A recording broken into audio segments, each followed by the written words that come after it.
Hi, അപ്പോൾ എല്ലാവർക്കും സുഖമെന്ന് വിശ്വസിക്കുന്നു. ഞാനും സുഖമായിട്ടിരിക്കുന്നു. അപ്പോൾ നമുക്ക് നേരെ വിഷയത്തിലേക്ക് കിടക്കാം. സമയം വലിച്ചു നീട്ടി കളയണ്ട. ദിയാകൃഷ്ണയുടെ പ്രസവത്തെക്കുറിച്ചിട്ടാണ് എനിക്ക് പറയാനുള്ളത്. ഇതിൽ നമ്മൾ കുറേ വീഡിയോസ് നമ്മൾ കണ്ടു. ഒരുപാട് ഡോക്ടേഴ്സിൻ്റെ ചാനൽ ചർച്ചകൾ കണ്ടു. യൂട്യൂബേഴ്സ് തന്നെ കുറേ പേര് അതിനെക്കുറിച്ച് പറയുന്നത് കേട്ടു. അപ്പോൾ കുറേ കേട്ടപ്പോൾ എനിക്ക് എൻ്റെ ഒരു അനുഭവം അല്ലെങ്കിൽ എൻ്റെ ഒരു അഭിപ്രായം പറയണമെന്നുണ്ടായിരുന്നു. അപ്പോൾ അതിനെക്കുറിച്ചിട്ടാണ് കേട്ടോ ഞാൻ പറയാൻ പോണേ. OCയുടെ റൂമിൽ കുറേ പേര്, അതായത് ലേബർ സൂട്ട് അവരെടുത്തിട്ടുണ്ട്. ആ ലേബർ സൂട്ടിൽ ഒരുപാട് പേര് നിൽക്കുന്നതിനെ ചൊല്ലിയിട്ട് ആണ് ഈ വിവാദങ്ങൾ മുഴുവൻ ഉണ്ടായത്. ഇവരെന്തൊക്കെ ഈ കാണിച്ചു കൂട്ടണേ? ഇത്ര പേരത്തെ ആൾക്കാരെയൊക്കെ വിളിച്ച് കയറ്റിയിട്ടാണോ പ്രസവം നടത്തണേ? ഇതിനൊരു പ്രൈവസി ഇല്ലേ എന്നൊക്കെ പറഞ്ഞ് ഇങ്ങനെ കുറേ സദാചാരം സാധാരണ ഉണ്ടാവുന്നത് പോലെ തന്നെ എനിക്കിത് തോന്നിയിട്ടുള്ളത് കുറേയൊക്കെ അസൂയാണെന്ന് എനിക്ക് തോന്നണേ. കാരണം നമുക്ക് കിട്ടാത്തത് മറ്റുള്ളവർക്ക് കിട്ടുമ്പോഴുള്ള ഒരു അസൂയ. പ്രത്യേകിച്ച് സ്ത്രീകൾ കുറേ പേര് നെഗറ്റീവ് ഇട്ടതിൽ അവർക്കൊന്നും ചിലപ്പോൾ ഇങ്ങനത്തെ ഒരു സപ്പോർട്ട് ആരിൽ നിന്നും കിട്ടിയിട്ടുണ്ടാവില്ല. പ്രത്യേകിച്ച് അവരുടെ ഫാമിലിയിൽ നിന്നോ ഒന്നും കിട്ടിയിട്ടുണ്ടാവില്ല. പിന്നെ ആദ്യത്തെ കാലങ്ങളിലൊന്നും ഇത് ഉണ്ടായിട്ടില്ലല്ലോ, ഇങ്ങനെ ഒരു ലേബർ സ്യൂട്ടോ അങ്ങനത്തെ ഒരു സൗകര്യങ്ങളൊന്നും ഉണ്ടായിട്ടില്ല. ഇനി കുറേ പേർക്ക് അത് ഉണ്ടെങ്കിൽ തന്നെ അവർക്കത് പോസിബിലിറ്റി ഇല്ലാത്തവരായിരിക്കും. കാരണം ഒരുപാട് ബുദ്ധിമുട്ടുള്ളവരായിരിക്കും. എല്ലാവർക്കും ഒരേപോലെ ആയിരിക്കില്ലല്ലോ, സാമ്പത്തികമായിട്ട് ബുദ്ധിമുട്ടുള്ളവരൊക്കെ ഉണ്ടാവും.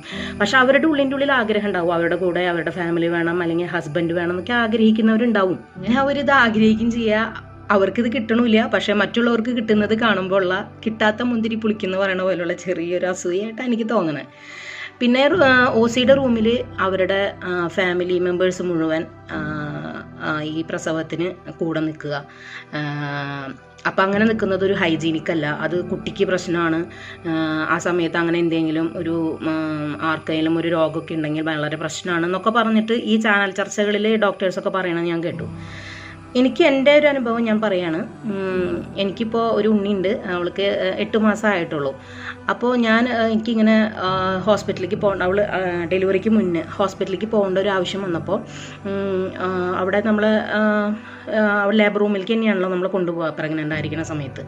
അപ്പോൾ ഞാൻ അവിടെ റെസ്റ്റ് ചെയ്തുകൊണ്ടിരിക്കുന്ന സമയത്ത് അവിടെ വേറൊരു പെൺകുട്ടിക്ക് ലേബറിൻ്റെ പെയിനൊക്കെ വന്നിട്ട് അവിടെ കുട്ടിക്കിടന്ന് നല്ല കരച്ചിലൊക്കെ ഉണ്ട്. അപ്പോൾ ഒരു ഡോക്ടർ അടുത്തിരുന്ന് തന്നെ കുട്ടിയോട് ഇങ്ങനെ ഇതിനെക്കുറിച്ച് പറഞ്ഞു കൊടുക്കുന്നുണ്ട്, മോളെ പുഷ് ചെയ്യുന്നൊക്കെ പറയുന്നുണ്ട്. അപ്പോൾ ലേബർ നല്ല ആക്റ്റീവായപ്പോൾ ആ കുട്ടീനെ അവിടുന്ന് ശരിക്കുള്ള ലേബർ റൂമിലേക്ക് കൊണ്ടുപോവാണ്. അവിടെ ചെന്ന് കഴിഞ്ഞപ്പോൾ ഒരു നേഴ്സ് പെട്ടെന്ന് പുറത്തേക്ക് ഇങ്ങനെ ഓടി വരുന്നുണ്ട്. അവരൊരു ഫോൺ എടുത്തിട്ട് വിളിച്ചിട്ട് പറയുന്നുണ്ട്, അതെ ഇവിടെ ഇപ്പോൾ ഒരു ലേബർ നടക്കാൻ പോവാണ്, കാണേണ്ടവരൊക്കെ വേഗം വന്നോട്ടോ എന്ന് പറഞ്ഞു. അപ്പോൾ കുറച്ച് നേരം കഴിഞ്ഞപ്പോൾ ഉണ്ട് പടപടപടാന്നൊരു ഒച്ചയും കേൾക്കുന്നുണ്ട്. കുറേ പിള്ളേർ അകത്തേക്ക് അങ്ങോട്ട് ഓടി കയറി ഈ ലേബർ നടക്കുന്ന ലേബർ റൂമിനകത്തേക്ക് പോവാണ് കേട്ടോ. അതെനിക്ക് തോന്നുന്നു നിറച്ച് പിള്ളേരുണ്ടായിരുന്നു. അപ്പം ഞാൻ ചോദിക്കട്ടെ, ഈ വരുന്ന പിള്ളേർക്ക് എല്ലാവർക്കും ആർക്കും ഒരു രോഗമില്ല എന്ന് ഉറപ്പ് വരുത്തിയിട്ടാണോ ഈ ലേബർ കാണാൻ വേണ്ടി അതിനകത്തേക്ക് വിളിച്ച് കയറ്റുന്നത്? അല്ലല്ലോ. അവർ പഠിക്കുന്ന കുട്ടികളാണ്, അവർക്കത് കാണേണ്ടത് അത്യാവശ്യമാണ്, ഇല്ലയെന്ന് ഞാൻ പറയണില്ല, അതിനെതിരല്ല ഞാൻ പറഞ്ഞത്. ഞാൻ പറഞ്ഞ ഒറ്റ പോയിന്റ് ഉള്ളൂ. അതായത് ഇത്ര പരിചയമില്ലാത്ത ഇത്ര നിറച്ച ആൾക്കാരെ വിളിച്ച് കയറ്റുമ്പോൾ അതാണോ സ്വന്തം വീട്ടുകാർ നിൽക്കുന്നതാണോ ഒരു പെൺകുട്ടിക്ക് ഏറ്റവും ഒരു സുരക്ഷിതമായിട്ട് തോന്നുക? എന്നെ സംബന്ധിച്ചിടത്തോളം എനിക്ക് തോന്നുന്നു അവരെ സ്വന്തം വീട്ടുകാർ നിൽക്കുമ്പോൾ ആ പെൺകുട്ടിക്കും ആ വീട്ടുകാർക്കും കുഴപ്പമില്ലെങ്കിൽ പിന്നെ ആർക്കാ കുഴപ്പം, ആർക്കാ ഛേദം? ദിയ തന്നെ പറയുന്നില്ലേ, എൻ്റെ ഫാമിലി മെമ്പേഴ്സ് എല്ലാവരും കൂടെ നിന്നത് കൊണ്ടാണ് എനിക്ക് വളരെ ഇത്ര പെയിനായിരുന്നിട്ട് കൂടി എനിക്ക് അതിനെ കൺട്രോൾ ചെയ്യാൻ പറ്റി, എനിക്ക് എല്ലാവരും കൂടെ ഉള്ളപ്പോൾ എനിക്ക് കുറച്ച് ധൈര്യം കിട്ടി എന്നൊക്കെ കുട്ടി വളരെ കറക്റ്റായിട്ട് ആ വീഡിയോയിൽ പറയുന്നുണ്ട്.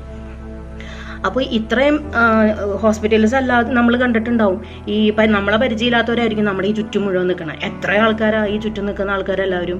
അതിൽ ഈ പറഞ്ഞ ഇപ്പോൾ പഠിക്കുന്ന സ്റ്റുഡൻസ് ഉണ്ടായിരിക്കാം, അല്ലാത്തവരുണ്ടായിരിക്കാം, അപ്പോൾ ഈ ജൂനിയർ ഡോക്ടേഴ്സൊക്കെ ഉണ്ടാവും. ഇവർ പല പേഷ്യൻസിൻ്റെ അടുത്തൊക്കെ പോയിട്ടായിരിക്കും നമ്മുടെ അടുത്തേക്ക് വരണേ. ഈ പല പേഷ്യൻസിൻ്റെ അടുത്ത് പോകുമ്പോൾ അവർക്ക് എന്തൊക്കെ രോഗങ്ങളുള്ള, ഇപ്പോൾ ഈ സ്റ്റുഡൻസ് ആകുമ്പോൾ നമ്മൾക്ക് അറിയാലോ, ഹോസ്പിറ്റൽസിൽ നമ്മൾ കിടക്കുമ്പോൾ ഈ സ്റ്റുഡൻസാണ് വന്നിട്ട് നമുക്ക് BP ചെക്ക് ചെയ്യാനും പനി ഉണ്ടോയെന്നും ഓരോ കാര്യങ്ങൾ ചോദിക്കാനും ചെക്ക് ചെയ്യാനൊക്കെ വരുന്നത് അവരാണല്ലോ. അപ്പോൾ ഇങ്ങനെ വരുന്ന സ്റ്റുഡൻസ് എത്ര രോഗികളുടെ അടുത്താണ് പോണേ? ഈ പെട്ടെന്ന് ലേബർ എന്ന് പറയുമ്പോൾ എല്ലാവരും വന്നിട്ട് ഒരു ഹൈജീനിക് ആയിട്ടൊന്നും ആയിരിക്കില്ല അവർ വരുന്നുണ്ടാവുക. പിന്നെ അത് ഹൈജീനിക്കിൻ്റെ മാത്രമല്ല,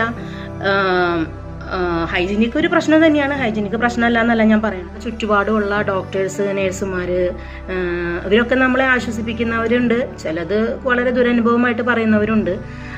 പക്ഷേ ഈ ഡോക്ടേഴ്സും നഴ്സുമാരൊക്കെ എത്ര ആശ്വസിപ്പിച്ചാലും നമ്മുടെ ഫാമിലി മെമ്പേഴ്സിനെ പോലെ ആവില്ലല്ലോ നമുക്ക് അവർ. നമ്മൾ ജനിച്ചപ്പോൾ മുതൽ നമ്മൾ കാണുന്നവരാണ് നമ്മുടെ അപ്പനും അമ്മയും, നമ്മുടെ സഹോദരങ്ങൾ, അതേപോലെ നമ്മുടെ ഭർത്താവ്. അപ്പോൾ നമുക്ക് ഏറ്റവും ആശ്വാസം ലഭിക്കുക ഇവരിൽ നിന്ന് തന്നെയാണ്. അത് എത്രയൊക്കെ പറഞ്ഞാലും മറ്റുള്ളവരിൽ നിന്ന് ആശ്വാസം നമുക്ക് ഇവരിൽ നിന്ന് കിട്ടുന്നത് പോലെ കിട്ടില്ല. ഇവരുള്ളപ്പോഴുള്ള ഒരു ധൈര്യം അതൊന്ന് വേറെ തന്നെയാണ്. അപ്പോൾ പിന്നെ ഈ ഹൈജീനിക്കിൻ്റെ ഒരു കാര്യം, നമ്മുടെ ഫാമിലി മെമ്പേഴ്സിനേക്കാളും ആർക്കാണ് നമ്മുടെ ആരോഗ്യത്തിനെ കുറിച്ച് കൂടുതൽ കൺസേൺ ഉള്ളത്? നമ്മുടെ ഫാമിലി മെമ്പേഴ്സിന് തന്നെയാണ് നമ്മളെക്കുറിച്ച് കൂടുതൽ കൺസേൺ ഉണ്ടാവുക. അത് കഴിഞ്ഞിട്ട് തന്നെ മറ്റുള്ളവർക്കും ഉണ്ടാവുള്ളൂ. ഡോക്ടേഴ്സും നഴ്സുമാർക്കും ഇല്ല എന്നല്ല ഞാൻ പറയണത്. പക്ഷേ നമ്മൾക്ക് ഒന്നും ഉണ്ടാവരുതെന്ന് പ്രാർത്ഥിക്കുകയും നമ്മുടെ കൂടെ നിൽക്കുകയും ചെയ്യുന്ന നമ്മുടെ ഫാമിലി മെമ്പേഴ്സ് അല്ലേ. അപ്പോൾ ദിയയുടെ വീട്ടുകാർ മുഴുവൻ അവളുടെ കൂടെ കയറി എന്ന് പറഞ്ഞ് അത് ഇത്ര കൊട്ടിഘോഷിക്കേണ്ട കാര്യമൊന്നുമില്ല. അത് അവരെ കുറ്റം പറയേണ്ട കാര്യമില്ല. അത് വളരെ നന്നായിട്ട് തന്നെയാണ് എനിക്ക് തോന്നിയത്.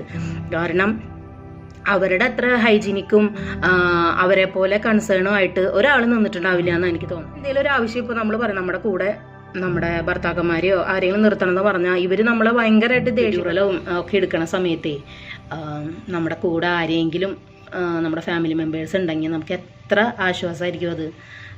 നമ്മൾ ആ സമയത്തൊക്കെ എന്താ പറയുക, വളരെ ഭയം ഉണ്ടായിരിക്കും. മാത്രമല്ല കുട്ടീനെ കാണാനുള്ള ഒരു ആകാംക്ഷയുണ്ട്. പിന്നെ ഈ പ്രൊസീജിയറുള്ള കടന്നു പോകുമ്പോൾ എങ്ങനെയായിരിക്കും എന്ന് അറിയാത്തത് കൊണ്ടുള്ളൊരു ഭയമുണ്ട്. എൻ്റെ പ്രസവത്തിന് എൻ്റെ ഡോക്ടർ നല്ല മാമായിരുന്നു. മാം വളരെ സപ്പോർട്ടായിരുന്നു. അവിടെ ഉണ്ടായിരുന്ന നേഴ്സുമാർ സപ്പോർട്ടായിരുന്നു.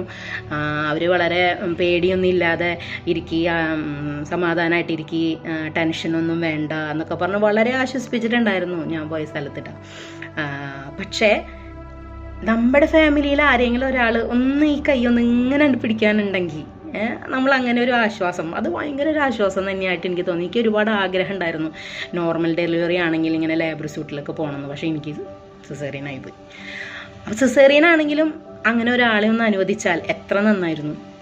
അപ്പം നമ്മുടെ ഹോസ്പിറ്റൽസിന് അത് തന്നെ, ഇതൊരു രോഗമല്ലല്ലോ, പ്രസവം രോഗമല്ലല്ലോ. അതൊരു നല്ലൊരു എന്താ പറയുക, അത് എപ്പോഴും ഓർത്ത് വെക്കാൻ പറ്റുന്ന ഒരു മെമ്മറബിൾ ആയിട്ടുള്ള ഒരു മൊമെൻ്റ് അല്ലേ.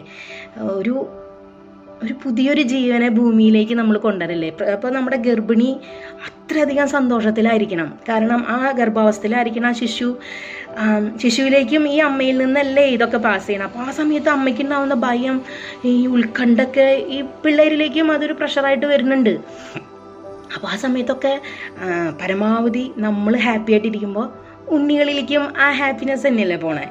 അപ്പോൾ പ്രസവം വളരെ സന്തോഷമായിട്ടായിരിക്കണം. അപ്പോൾ അതിന് എന്ത് ചെയ്യാൻ പറ്റും, അതാണ് നമ്മൾ ചിന്തിക്കേണ്ടത്. അതിനൊരു മാറ്റം വരണ്ടേ. അതിന് വേണ്ടിയിട്ടാണ് നമ്മൾ സ്ത്രീകളെല്ലാവരും കൈകോർക്കേണ്ടത്. അല്ലാണ്ട് ഈ പറഞ്ഞ പോലെ കുറ്റം പറഞ്ഞിട്ടൊന്നും ഒരു കാര്യമില്ല, നെഗറ്റീവ് അടിച്ചിട്ടൊന്നും ഒരു കാര്യമില്ല കേട്ടോ. ഇത് പോസിറ്റീവായിട്ട് എടുക്കണം. ബി പോസിറ്റീവ്, അതായിരിക്കണം നമ്മൾ ചെയ്യേണ്ടത്. അല്ലാണ്ട് നമ്മൾ ഒരാൾ അങ്ങനെ ചെയ്യണം കണ്ടിട്ട് നമ്മൾ സ്ത്രീകൾ അങ്ങനെ കുറ്റം പറയാൻ നിൽക്കരുത്. കാരണം എല്ലാവരും പ്രസവിക്കുന്നുണ്ട്. ദിയ മാത്രമല്ല പ്രസവിച്ചാണ്, ഞാൻ മാത്രമല്ല പ്രസവിച്ചേക്കണേ. കുറേ സ്ത്രീകൾ ഇപ്പം പ്രസവിച്ചിട്ടുണ്ട്, പ്രസവിച്ചുകൊണ്ടിരിക്കുന്നു. ഇപ്പം ഞാൻ പറയുന്ന സമയത്തും ലേബർ നടക്കുന്നുണ്ട്. പക്ഷേ എല്ലാവരുടെ പ്രസവം ഒരേപോലെയല്ല. അത് നമ്മൾ ശ്രദ്ധിക്കണം. എല്ലാവരുടെയും പ്രസവം ഒരേപോലെയല്ല. അതെല്ലാവർക്കും അറിയാലോ. ഒരാളുടെ വേദന പോലെ ആവില്ല മറ്റൊരാൾക്ക് വേദന. കാരണം പെയിൻ ടോളറൻസ് എല്ലാവർക്കും ഒരേപോലെ ആവണമെന്നില്ല. സിസേറിയൻ എത്രയോ പേര് പ്രസവത്തിൽ മരിക്കുന്നുണ്ട്, കുട്ടികൾ മരിക്കുന്നുണ്ട്. നമുക്കതൊന്നും ഇല്ലാതെ കുട്ടീനെ കയ്യിൽ കിട്ടുന്നു, അമ്മയെ കയ്യിൽ കിട്ടുമ്പോൾ നമ്മൾ സത്യം പറഞ്ഞാൽ അത് ചിന്തിക്കണില്ല കുറേ പേരും. അത് സാധാരണ ഒരു കാര്യമായിട്ട് എല്ലാവരും കരുതണേ. പക്ഷെ സാധാരണ കാര്യമല്ല. ഒരു ജീവനെ ഭൂമിയിലേക്ക് കൊണ്ടുവരാണ് നമ്മൾ. അതിനേക്കാൾ മഹത്തരായിട്ട് വേറെ എന്തോ ഉള്ളേ? ആർക്കത് പറ്റുക? ഒരു പുതിയ ജീവൻ ഈ ഭൂമിയിലേക്ക് നമ്മളായിട്ട് നമ്മൾ അതിന് ഒരു എന്താ പറയുക, ഒരു ഉപകരണമായി നമ്മളെ തന്നെ കൊടുത്തിട്ട് ഒരു പുതിയൊരു ജീവനെ ഭൂമിയിലേക്ക് കൊണ്ടുവരല്ലേ. നമ്മൾ ശരിക്കും നമ്മുടെ ജീവനെ പകുത്ത് നൽകിയിട്ടാണ് നമ്മളൊരു ശിശുവിനെ കൊണ്ടുവരണത്. നമ്മൾ അതിനു വേണ്ടി എന്തൊക്കെ ത്യാഗങ്ങളാണ് നമ്മൾ സഹിക്കണേ.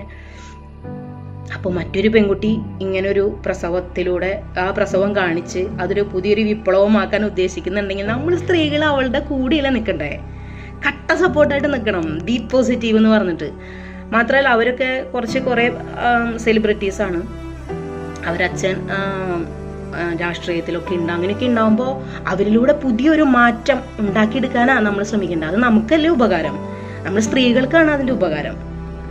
അപ്പോൾ എനിക്കിതാ പറയാനുള്ളത്, ഇതെൻ്റെ അഭിപ്രായമാണ്. അപ്പോൾ നമുക്ക് ഇനി വേറെ വീഡിയോയിൽ ഇനിയും നമുക്ക് കാണാം.